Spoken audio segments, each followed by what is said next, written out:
Doctor గారు ఏమైందండి ఏమైంది? నా పెళ్ళై సంవత్సరం అయిందండి. అబ్బాయి అమ్మా అండి? అబ్బాయిని ఎవడు చేసుకుంటాడు? అమ్మాయిని చేసుకున్నా. నీ రోగం ఏంటో చెప్పు. నా రోగం కాదు మేడం, మా భార్య రోగం. రాత్రి అందంగా అనుకుంది, ఇంకా లేవలే. చచ్చి పుడిచిందేమో. నోట్లకెళ్ళి గాలి కూడా రావట్లే. ఏమైందో తెలియట్లే మేడం. గాలి కూడా రావట్లేదా నోట్ల కలిసి? పుచ్చుదా బాలా?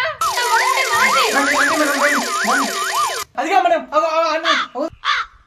అందమైన భార్య మేడం. ఇలా మేడం పూసలలో గాజులు మేడం. మొన్ననే 100కు 2 పిచ్చా. గాజులు కాదు చెక్కేసేది. ఫైట్ చేస్తున్నా. చచ్చిపోయింది కదరా. అసలు ఏం చేసావురా? నా పనికి వెళ్ళి అది కాళ్ళ నొప్పులు అన్నది. సరే మన భార్య అని కాళ్ళు వచ్చేసా. నిన్న పనికి వెళ్ళి నిన్న మెడ నొప్పి అన్నది. సరే మన భార్య నిన్న మనం అనుకుంటుంది, నా మెడ కూడా వచ్చేసా. ఏంది ఏమైందంటే చంపినా